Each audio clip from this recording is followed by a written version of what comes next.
আসসালামু আলাইকুম। আমি Abu Bakr Siddique from artificial neuron. তো আজকে আমাদের আলোচনার বিষয় হচ্ছে ফাইলস রিডিং ইন পাইথন। তো পাইথনের সাহায্যে কোনো ফাইলকে ইউজ করতে চাইলে প্রথমে আমাদেরকে ফাইলটাকে ওপেন করতে হবে, যাতে আমরা ওর মধ্যে কোনো কমান্ড এক্সিকিউট করতে পারি বা ওটাকে আমরা ম্যানিপুলেট করতে পারি। তো কোনো একটা ফাইলকে ওপেন করার জন্য আমরা ওপেন ফাংশনটা ইউজ করব। তো এই ওপেন ফাংশনটা একটা অবজেক্ট রিটার্ন করে, ফাইল অবজেক্ট।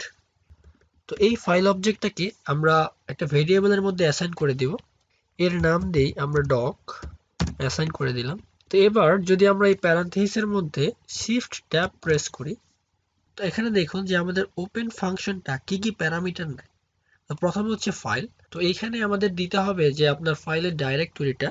তো আপনার প্রোগ্রামটা যে ফোল্ডারের মধ্যে সেভ করা আছে আর আপনি যে ফাইলটাকে এই প্রোগ্রামের মধ্যে ইউজ করতে চান সেই ফাইলটা যদি সেম ফোল্ডারে থাকে তাহলে আপনি শুধু নামটা ইউজ করলে হবে, কিন্তু যদি সেম ফোল্ডারে না থাকে তাহলে আপনাকে ফুল ডাইরেক্টরিটা ইউজ করতে হবে। দেন হচ্ছে মোড। তো মোডটার একটু ভালোভাবে বোঝার জন্য আমরা একটু নিচে চলে আসি। আচ্ছা, এখানে দেখুন প্রথম হচ্ছে মুড আর। এই আরটা হচ্ছে ওপেন ফর রিডিং, অর্থাৎ যখন আমরা মুড সিলেক্ট করব আর, তখন তার মানে হচ্ছে যে আমরা ফাইলটাকে রিডিং এর জন্য ওপেন করতেছি, এবং এটাই হচ্ছে ডিফল্ট মুড। দেন হচ্ছে ডাব্লিউ, সেটা হচ্ছে ওপেন ফর রাইটিং। দেন হচ্ছে এক্স, সেটা হচ্ছে আমরা যদি একটা নতুন ফাইল ক্রিয়েট করতে চাই এবং সেটাতে রাইট করতে চাই। দেন হচ্ছে অ্যাপেন্ড করার জন্য এ, বাইনারি মোডের জন্য হচ্ছে বি, টেক্সট মোডের জন্য টি, এবং আরেকটা ইম্পর্টেন্ট হচ্ছে ইউনিভার্সাল নিউ লাইন মোডের জন্য হচ্ছে ক্যাপিটাল ইউ। তো এবার আমাদের প্রথম প্যারামিটারটা দেওয়া লাগবে, সেটা হচ্ছে আমাদের ফাইল। তো আজকে আমি যে ফাইলটা ইউজ করব সেটা হচ্ছে এই ফুটবল ফাইলটা। তো এটা হচ্ছে ফুটবল নিয়ে একটা ছোটখাটো কবিতা আর কি। তো এইখানে যদি আমরা ক্লিক করি তাহলে কিন্তু এর যে ডাইরেক্টরি সেটা আমরা পেয়ে যাচ্ছি। তো সেটা আমরা কপি করে নিই। এখানে ডাবল কোট অথবা সিঙ্গেল কোট আপনারা যে কোনো একটা ইউজ করতে পারেন। দেন আমরা পেস্ট করে দিচ্ছি। এখানে আমাদের আরেকটা কাজ করতে হবে, সেটা হচ্ছে এই সিঙ্গেল ব্যাকস্ল্যাশ গুলোকে ডাবল করে দিতে হবে, প্রত্যেকটার ক্ষেত্রে সেম। ওকে, এবার আমাদের ফাইলের নামটা দিতে হবে ফুটবল ডট টিএক্সটি। ওকে, এবার হচ্ছে আমাদের মোড ডিফাইন করতে হবে। তো আজকের টিউটোরিয়ালে আমরা যেহেতু শুধু রিডিং এর কাজে ইউজ করব ফাইলটা, তাই আমাদের মোড হবে অবশ্যই আর। এটা আমরা এক্সিকিউট করি। F double O, silly mistake, আবার এক্সিকিউট করি। আচ্ছা, আমাদেরটা এক্সিকিউট হয়ে গেছে। আর আমার এই নোটবুকটা যে ফোল্ডারে সেভ করা, ওই সেম ফোল্ডারে আমি এই টিএক্সটি ফাইলটা কপি করে রেখেছি। তো আমি যদি এখন এটুকু কেটে দিয়ে জাস্ট নামটুকু রেখে এক্সিকিউট করি তাহলে কিন্তু আমারটা এক্সিকিউট হবে। তো আমরা এটা এক্সিকিউট করে ফেললাম, কিন্তু সে কোনো এরর শো করলো না। তো আশা করি আপনারা বিষয়টা বুঝতে পেরেছেন। তো এবার আমরা চাচ্ছি যে আমাদের ফুটবল টিএক্সটি ফাইলটা থেকে একটা লাইন প্রিন্ট করতে, অর্থাৎ আমরা প্রথম লাইনটা প্রিন্ট করতে চাচ্ছি। এর জন্য প্রিন্ট ডিওসি ডট, এই প্রিন্ট করার জন্য আমরা যে মেথডটা ইউজ করব এর নাম হচ্ছে রিড লাইন মেথড। এই রিড লাইন মেথডটা আমাদের টিএক্সটি ফাইলটা থেকে একটা লাইন রিটার্ন করবে। এটা আমরা এক্সিকিউট করি, তাহলে দেখুন আমরা প্রথম লাইনটা পাচ্ছি। আমরা যদি আমাদের ফাইলটা লক্ষ্য করি তাহলে দেখুন এই লাইনটা কিন্তু রয়েছে এবং সে এখানে এটাই প্রিন্ট করতেছে। তবে এখানে একটা ইম্পর্টেন্ট বিষয় আছে, সেটা হচ্ছে কার্সার ইফেক্ট। যখন আমরা এই লাইনটা প্রিন্ট করলাম, দেখুন এই লাইনটা হচ্ছে প্রথম লাইনটা। তো এই লাইনটা প্রিন্ট করার আগে আমাদের কার্সারটার অবস্থান ছিল এইখানে, অর্থাৎ একদম শুরুতে। দেন যখন আমরা এই লাইনটা প্রিন্ট করলাম তখন কার্সারটার অবস্থান হচ্ছে এইখানে, অর্থাৎ এই লাইনটা শেষে। তো এখন যদি আমরা আরেকটা লাইন প্রিন্ট করতে চাই, সে কিন্তু প্রিন্ট করবে নেক্সট লাইনটা, সে কিন্তু আর প্রথম লাইনটা প্রিন্ট করবে না, কারণ তার কার্সরের পজিশনটা হচ্ছে এখন এইখানে। সেটা আমরা দেখি। আমরা যদি এটুকুই আবার এক্সিকিউট করি তাহলে দেখুন এখন কিন্তু আমরা সেকেন্ড লাইনটা পাচ্ছি। আবার যদি আমরা করি তাহলে আমরা থার্ড লাইনটা পাবো। তো আমরা আমাদের কার্সারের পজিশনটা ম্যানুয়ালি সেট করে দিতে পারি, অর্থাৎ আমরা আমাদের কার্সারটাকে কোথায় রাখতে যাচ্ছি সেটা কিন্তু আমরা ডিফাইন করে দিতে পারি। তো তার জন্য একটা মেথড রয়েছে, তার নাম হচ্ছে সিক মেথড। তো সেটা আমরা ইউজ করি ডিওসি ডট সিক। ওকে, এখন যদি আমরা শিফট ট্যাব প্রেস করি তাহলে এখানে দেখুন যে চেঞ্জ স্ট্রিম পজিশন। তো আমরা যদি এখানে 0 দিয়ে দিই তাহলে কিন্তু আমাদের কার্সারটা সেট হয়ে যাবে একদম শুরুতে। এটা আমরা এক্সিকিউট করি।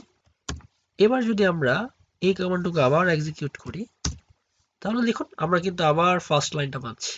তারপর একটা গুরুত্বপূর্ণ বিষয় হচ্ছে, যখনই আমরা একটা ফাইল ওপেন করব তখন ওই ফাইলটাকে আমাদের অবশ্যই ক্লোজ করতে হবে। যদি আমরা কোনো একটা ফাইল ওপেন করে সেটাকে ওপেন হিসেবে রেখে দিই তাহলে আমরা আমাদের প্রোগ্রামের কোনো একটা অড বিহেভিয়ার লক্ষ্য করতেও পারি বা কোনো অড আউটপুট পেতে পারি। তো তাই এটা সবসময় একটা গুড প্র্যাকটিস যে যখনই আমরা একটা ফাইলকে ওপেন করব, কাজ শেষ হওয়ার সাথে সাথে সেটাকে আমরা ক্লোজ করে রাখবো। তো ফাইলকে ক্লোজ করার জন্য যেটা মেথড রয়েছে এর নাম হচ্ছে ক্লোজ মেথড।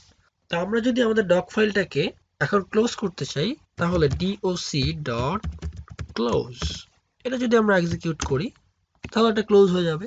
এবার যদি আমরা এই ফাইলটার মধ্যে এই কমান্ডটুকু এক্সিকিউট করতে চাই তাহলে দেখুন কপি করে পেস্ট করে দিই এবং এক্সিকিউট করি, তাহলে কিন্তু আমরা একটা এরর পাচ্ছি। এটা হচ্ছে IO operation on closed file, অর্থাৎ এই ফাইলটা কিন্তু ক্লোজ হয়ে গেছে, এটা কিন্তু আর আমরা ইউজ করতে পারবো না। তো ফাইল ওপেন করার একটা বেস্ট প্র্যাকটিস হচ্ছে যে উইথ কিওয়ার্ডের মাধ্যমে ওপেন করা। তো এর জন্য প্রথমে হচ্ছে উইথ, দেন হচ্ছে ওপেন ফাংশন, তারপর হচ্ছে সবকিছু সেম অ্যাজ ইউজুয়াল। তো এটুকু আমরা কপি করে দিই, ওকে, দেন হচ্ছে অ্যাজ। তো আমরা জানি যে এই ওপেন ফাংশনটা একটা অবজেক্ট রিটার্ন করে, ফাইল অবজেক্ট, এবং প্রথমে এই ফাইল অবজেক্টটাকে আমরা এই doc ভেরিয়েবলের মধ্যে স্টোর করেছিলাম। তো সেম কাজটা কিন্তু আমাদের এখানে করতে হবে।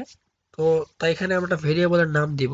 তো এখানে আমরা সেম নাম দিই doc অর doc1 দিই, তারপর কোলন। এখন আমরা আমাদের যে অপারেশনগুলো চালাতে চাই সবকিছু কিন্তু এই ইন্ডেন্টেশনের মধ্যে করতে হবে। যখনই আমরা ইন্ডেন্টেশন থেকে বেরিয়ে যাব তখনই কিন্তু ফাইলটা অটোমেটিক্যালি ক্লোজ হয়ে যাবে। যেমন দেখুন এবার আমরা যদি একটা লাইন প্রিন্ট করতে চাই, print doc1 dot red line execute, তাহলে কিন্তু আমরা আমাদের প্রথম লাইনটি আবার পাচ্ছি।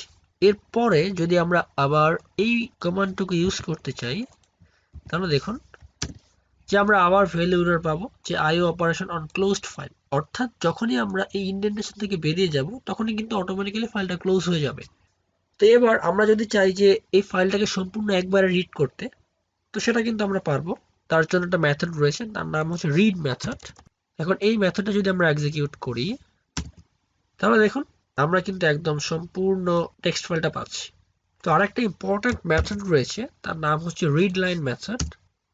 সেটা আমরা একটু এক্সিকিউট করার ট্রাই করি, doc1 ডট রিড লাইনস।